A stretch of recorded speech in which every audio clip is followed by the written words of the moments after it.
Hello, everybody. Time for some college football. Keith Jackson's not here anymore, but Matt Hatfield and Coach Ed Young are. Yes, indeed do. We have some college football to talk with you on this Saturday edition. This is what I gotta put up every with. Saturday. Not only here, but here. High School Sports Talk presented by VirginiaPreps.com on ESPN Radio 94.1. Where we talk about more than just high school sports, but that is our specialty. And college football is right around the corner, Ed.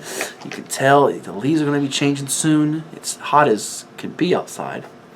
But Saturdays will be fun with a lot of intriguing matchups and storylines and players to watch. Of course, everybody talking about some bad things in the sport with what's going on with Ohio State's situation and Maryland's situation. Hopefully those will be to the side once we get the season going. And we're going to give you our top 4 college football playoff picks and who wins the national championship, as well as our Heisman Trophy picks. Where do you want to go first? You want to go Heisman pick first, or do you want to go Let's do the 4. Let's do the 4. The Final Four. Everybody loves Final it. Four. It's like college basketball with the March Madness Final Four, but college football's got to have top 25 every week, and everybody's looking forward to the playoff when we get to around New Year's. You have all the New Year's parties and your Christmas parties, and Ed doesn't like hearing about that because he's got to go back to school soon, and it's August, and he wants to enjoy his summer. But trying to squeeze a couple more days out. Going to be here before you know it. Ed, Final Four is pretty much a consensus that 3 teams are going to be there. Alabama, Clemson, and Georgia. Alabama and Clemson met for a couple of national championship games. Bama won one of them, coming from behind. Clemson won another one, coming from behind. Last year it was Bama beating Georgia in a thriller, in an all-SEC showdown when it looked like Georgia might win it. Georgia has to replace some key parts on defense, including Roquan Smith, the linebacker who's in the NFL. But Bulldogs got a lot of bite. Bama's got a quarterback controversy with Tua Tagovailoa, or how do you say his name? Tua. And Jalen Hurts, as well as you got Damian Harris in the backfield, always have premier defensive prospects for the pros. And I do have to replace Calvin Ridley at wide receiver. And then in Clemson's case, a absolutely dominant defensive line that will help out Trevor Lawrence at quarterback, or Kelly Bryant, whoever's their quarterback at Clemson. They got a little bit of a controversy at the QB spot too. So how do you handicap it? Are those 3 definites? Are they locks to get to the Final Four? A lock? Do you call all 3 locks? Or no? I think Alabama, Clemson are locks. And you say that, but I just have a funny suspicion Bama, as loaded as they are, could find themselves not making the college football playoff, which seems impossible. Yeah, but then we went through a schedule, and usually the SEC, you're going to have a tough schedule, so many tests. I'm just looking at their schedule, and I say, who's going to beat them? Alabama. It's going to take one of those teams in the SEC championship, like a Georgia or Clemson in the playoff, or somebody else perhaps that's able to beat them, because I don't see Auburn this year getting them. Auburn's got Stidham back at quarterback, but they lose some key guys up front, including Brandon Smith and the NFL lineman now with the Colts. So I just wonder about that with Bama. But I'm like you. I think that it's hard to say who's going to beat them and pick them to not make the Final Four. Yeah, I think that's the easiest pick in, and I cannot foresee them not being in the Final Four. Maybe they get knocked off for the national title, but they're going to be in the Final Four. Well, and then the question for us becomes, if we've got all 3 of those teams making it, Clemson, Georgia, Bama, which I think we do. I think we're in agreement. I think it's that 4th team that we're Who is that 4th team? There's so many candidates. Could it be a Wisconsin? Could it be a Washington? Could it be a Michigan, a Penn State, an Ohio State? They have a lot going on right now. Where do you put someone from the Big 12? Though Oklahoma has to replace the number 1 overall pick in Baker Mayfield at quarterback. Mr. Murray's there. We'll see what he does. What's kind of your sense there? I believe if we didn't have the Urban Meyer situation at Ohio State, there'd be no controversy here. Ohio State would be one of the 4. I'm a little bit hesitant to take Ohio State because if they do replace Urban Meyer, it doesn't make that much of a difference, even though he's not playing. It doesn't hurt the players. They're still out there regardless who's coaching. But I just think there's some turmoil there, and I'm a little hesitant to pick them. And, of course, the turmoil will be long gone by that time that we get around to the playoffs. But I would think the trendy pick would be Ohio State, and it would not be a controversy on here. But I'm going to go way to the left. Way to the left. Means you're going Pac-12, right? Southern Cal? Way left. Stanford? More north. Washington? Washington. Washington Huskies. I think I'm going to go with the Huskies. So I'm thinking you must have, well, not to give it away yet, Jake Browning in your Heisman conversation. He's in the watch. He's in the watch list for you. But he's not my pick. Ooh. Divulge in a minute. Well, some interesting games right out of the gate. A fascinating one. Washington's got to play Auburn. So you can see the Browning-Stidham matchup right out of the gate. So somebody's out of the Final Four running right there. You're a big Notre Dame fan. They've got Michigan with Mr. Harbaugh. I think we beat Michigan because somebody once told me Michigan is a fake team. A fake team? Yeah. Who told you that? Team. I can't divulge my sources. Wow. But I'm going Notre Dame beat Michigan. I think Shea Patterson's going to really open some eyes and be in that Heisman invite talk.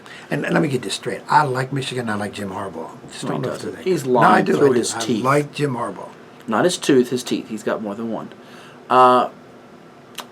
I'm kind of leaning in that Big Ten direction because they have a Big Ten championship game. I feel like those teams could beat up on each other with Penn State, Ohio State, Wisconsin, and Michigan. I think it's those big four for the chance to go to the Final Four, the college football playoff. And I could see a team losing a game but winning the Big Ten championship in resounding fashion. Remember, last year the talk was, would Ohio State get one of those last spots? And they didn't. And thus we were left with a Final Four that had Alabama, that had Clemson, Oklahoma, and Georgia. Oklahoma and Georgia played an absolute thriller of a game there on New Year's, which Georgia outlasted the Sooners coming from behind. This year I see Wisconsin, the Badgers, being that team. They got to play Penn State and Michigan both on the road, but they're able to afford themselves a stumble there, recover, and beat one of those teams, be it Ohio State, Michigan, Penn State, in the Big Ten Championship. We always look at Michigan State as a fly in the ointment, a sleeper team. D'Antonio does a great job there. Purdue's on the rise. I feel like Wisconsin, with Jonathan Taylor being he and Bryce Love seem to be inarguably the two best running backs in the country now that Saquon Barkley from Penn State has moved on to the Giants in the NFL. I could see him sort of putting them on his back and having a huge year, and the Badgers getting to the final. Yeah, that's a good pick because I think Wisconsin has the best offensive line in college football. We just got to, and that to me says a lot in football. The line is so important, and if I'm saying they got the best line, then that's a couple of guys that could be All-American guys. Yeah, and they probably got 2 or 3 pros on that line at least, if not all of them, if not all 5 of those guys. Paul Chris has done a nice job there coming over. Yeah. People not thinking of him as a household name in the coaching profession. Certainly the names that come to mind are Nick Saban in Alabama, Urban Meyer at Ohio State, though that whole thing is in limbo right now. James Franklin certainly has gone up the charts, as has Harbaugh, Michigan, although they've not had the success you would have thought for them. Jimbo Fisher was a big name. He's leaving Florida State, going to Texas A&M now. Bob Stoops was a big name at Oklahoma, no longer in the business anymore, nor is it Matt Barnett at Texas. Pete Carroll's not in the sport anymore, he's in the NFL. Pac-12 is probably a Chris Peterson. So, I mean, Chris is sort of an unknown guy. You don't think of him as an elite-level coach, but the program's been pretty consistent since he's taken over. Barry Alvarez was the architect for many years there. Chris had a pretty good season. Didn't he used to be at Pittsburgh? Was he at Nevada or is that Ash? Chris Ash? I think you're thinking of Ash there. Chris Ash. Yeah. Wisconsin, the problem with Wisconsin is they're not a trendy pick. They're not spectacular. They don't, I don't think they're winning games 59-3. They grind it out a lot, and you've got an offensive line like that. Why would you not? But that's a solid pick. Wisconsin's a solid pick. I'm surprised I didn't take them over Washington. The team I was tempted by, Washington was one of them, but I think their schedule's a little bit too difficult. I think they could also, the Pac-12 has some of those late-night games where some weird stuff happens, and they could get tripped up. I'm not as sold on the rest of that team outside of Browning, although Chris Peterson does a great job, and they have a nice squad. Miami's a team. I know you look at their schedule. I don't think some of the ACC teams that have been, I'm not sure Virginia Tech's in that top 20 mold. Florida State's got a new coach, obviously, with Fisher leaving. I wonder about, a Georgia Tech. They haven't been as consistent here as of late, but I look at Miami and their defense with their linebackers and their defensive backfield. They got pros on that team. They had some injuries at running back. I think they got a good core there. I think Miami's a team that we maybe this is a year where we see 2 ACC teams with them in Clemson as opposed to 2 SEC teams with Alabama and somebody like in Georgia. I think Miami, I can't call them a dark horse because they're a top 10 team. Mm-hmm. But if you're going to say jumping into the Final Four, the actual 4 pick, then I think they classify as a dark horse team. Well, they lost And their that's last 3 games last year, so that might be motivation as opposed to thinking people writing them off. And that's why people probably wouldn't go. But I think I would take a stab at them as my dark horse to jump into that Final Four. Any one game, but it doesn't have to be the opener, that you're most looking forward to that's on the schedule. It could be a couple of conference foes. It could be an out-of-conference matchup. That Notre Dame-Michigan game is one that leaps right to mind. Yeah, that, of course, being a Notre Dame fan, I like to think any of their games are big, but that is obviously a big game.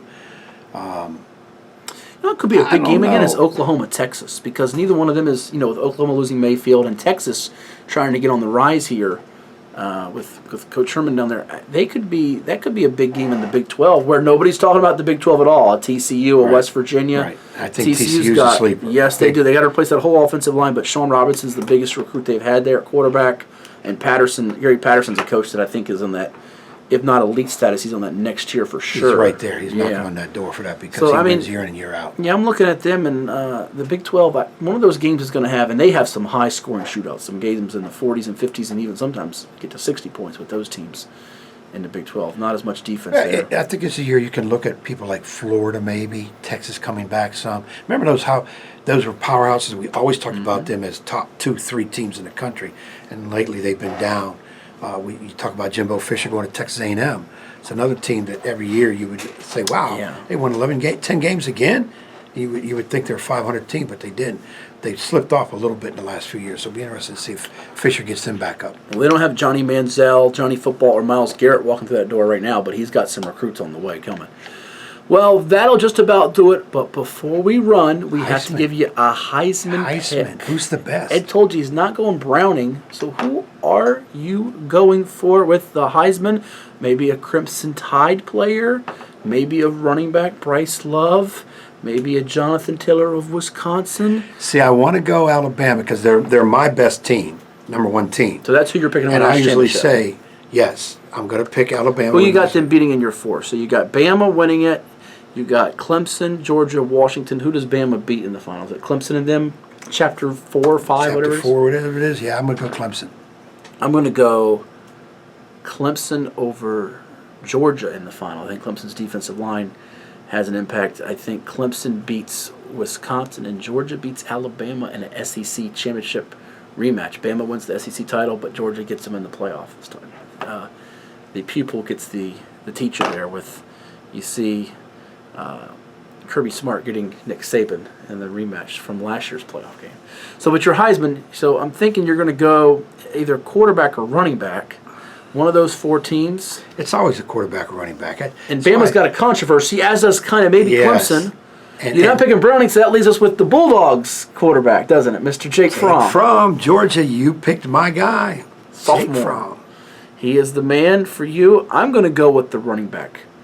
Like I mentioned, Barkley's going, so it's Love or Taylor. I think if Wisconsin's going to get to the Final Four, like I'm saying they will, I think Jonathan Taylor's going to put on some big-time performances, and he is the choice for the Badgers behind that massive, robust offensive line He's to got the best pave line to run behind. the way for the Badgers.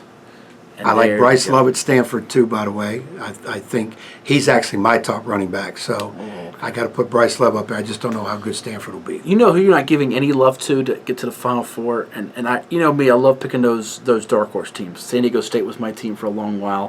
Hawaii was my team back in the Colt Brennan days when they got to the Sugar Bowl and got hammered by Georgia. They're not as much a trendy dark horse anymore because they've had huge success when Chris Peterson was the coach, but they got Brett Rippon at quarterback. Boise State, you look at their schedule. They got Troy, UConn, Oklahoma State, Wyoming, San Diego State, Nevada, Colorado State Air Force, BYU, Fresno, New Mexico, Utah State. The only team that can beat them in my eyes is Oklahoma State because they got a man who's not 40, but his name is Mike Gundy, who can direct them past the Broncos. He motivates well. Gundy motivates his squad well. Boise's got a chance, though. If here's the thing. If the 4th team in contention has 2 losses, not 1 but 2, and Boise's undefeated, Boise deserves the shot. Why are you shaking your head no? 2 losses, not 1, 2. Okay, I'll agree with the word deserves if that happens. Deserves. There's no way. Oh, there's a way. If there's a will, there's a way. And I think they have a guy named Will on their team. There's no way they're in the Final Four. They have a kid named Will on their team. If they got a will, then there's a way. There's a will. There's got to be a will. Do they have a will? No Williams? I don't see it. They got Desmond Williams and Avery Williams, but no Williams. Look at last year. Who was it? Central Florida. Central Florida. 12-0. And then they get rings. They got themselves some rings. Yeah, they Shiny went out. They rings. said they were the real champions. Did a nice job. Made Nick Saban mad at Alabama. I know. Why that would affect you, I don't know. Central Florida don't want to play Alabama anytime soon. They might Yeah. get beat by 7. Now, I believe Central Florida should have been one of the Final Four. The Final Four should be. So who would you have replaced? You would have taken out of Alabama, Georgia, Clemson. I don't think you would touch either one of those 3. Would you have thrown out Oklahoma? Instead of Central Florida, you would have got that great Oklahoma-Georgia game. Central Florida did deserve a shot. I agree. they're Give the little undefeated. guy a chance. They're undefeated. So we should go from 4 to 8. I don't want to get in the argument. 4 to 8. Go to 8 teams. Then you'll want 16. Then you'll want No, 32. everybody says then you'll that want a when you add up. 64-team tournament like the college basketball. No. Give me 6. No. You got 2 buys. Number 1 and 2 get a buy. How about that? I could compromise with that because I think they deserve a bye for having their. Yeah, I could go with that. Do it. Compromise. Make it happen. 6 works for me, like the NFL. You get the divisional weekend, and I can live with 6. I can live with 6. Well, we're gonna count down to 6, 5, 4, 3, 2, 1, and say sayonara, folks. High school sports talk every Saturday, 10 a.m. to noon. This is Sports Talk Plus. Your head's in the way. You can sponsor the video show every Saturday. You can listen to us, but get involved with the video show. The you number can get 2 podcast program in the state. Video. Number 2. If we get a couple more sponsors, we go number 1. And Ed will do a live remote. He'll come out to your establishment, and you can see him. We'll do in the remotes flesh. for any. Yes, we'll do that. In We'll the bring flesh. you more business. That we can do. Enjoy the rest of your summer. We'll talk to you when it's college football time on a Saturday. Coming soon.